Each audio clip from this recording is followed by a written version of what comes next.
En ce vendredi saint, le Golgotha est transposé au Cameroun, notamment sur la colline de la Carrière à Yaoundé. Au pied de la croix de Jésus, Marie, sa mère, pleure à chaudes larmes. Les fidèles de Saint-Luc Anglophone Parish célèbrent la passion du Christ. Il a fait du bien. Il a été une source de bénédiction pour beaucoup de gens. Cependant, il a été trahi par ses compatriotes. Il a été trahi par ses coreligionnaires. Il a été trahi par ses amis les plus proches. Nous avons été témoins de toute cette symbolique aujourd'hui. Tout a commencé par le chemin de croix. Les fidèles revisitent les 14 stations qui marquent les différents moments de la souffrance de Jésus, battu, flagellé, humilié, avant d'être mis à mort.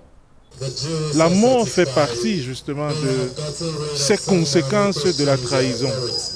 Et je crois que chacun d'entre nous ici présents peut savoir que chaque fois qu'il trahit, que ce soit ses amis, son pays ou bien ses coreligionnaires, il y a des gens qui souffrent et il y a des gens qui meurent.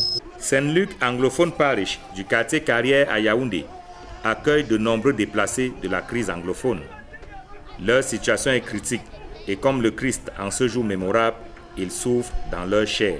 Nous avons accueilli un nombre incalculable de déplacés internes de la crise anglophone. Nous savons les causes de toute cette souffrance.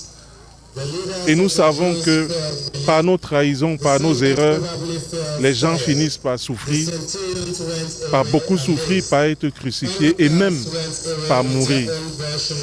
Mais ce que je peux dire à tous et à chacun, c'est qu'aujourd'hui, ce n'est pas la fin. Nous savons que le Seigneur va ressusciter. La Passion du Christ 2023 revêt un caractère particulier.